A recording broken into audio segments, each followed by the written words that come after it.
نحمدہ ونصلی علی رسولہ الکریم اما بعد۔ ایام حیض و نفاس کے ممنوعات، یعنی حیض اور نفاس کے دنوں میں جو کام عورتوں کے لیے منع ہیں وہ شریعت مطہرہ کے اندر تقریباً 8 ہیں۔ نمبر 1، بغیر غلاف کے قرآن مجید کو ہاتھ میں پکڑنا۔ نمبر 2، قرآن مجید کی تلاوت کرنا۔ نمبر 3، مسجد میں داخل ہونا۔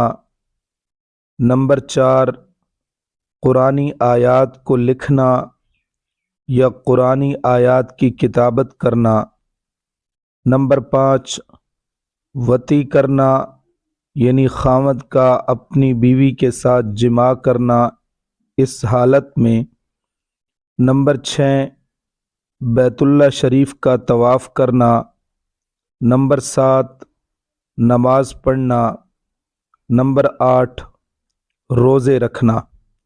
یہ 8 چیزیں ہیں جو شریعت مطہرہ نے عورتوں کے لیے حیض و نفاس کے دنوں میں منع کر دی ہیں کہ ان کو نہیں کرنا۔ اور ایام حیض و نفاس میں جو رخصتیں ہیں وہ تقریباً 2 ہیں۔ نمبر 1، ان دنوں کی نمازیں بالکل معاف ہیں، جن کی کوئی قضا نہیں۔ نمبر 2، ان دنوں میں روزے نہ رکھے، فرض روزے ہوں تو بعد میں ان کی قضا جو ہے وہ ادا کر دے اور وہ رکھ دے۔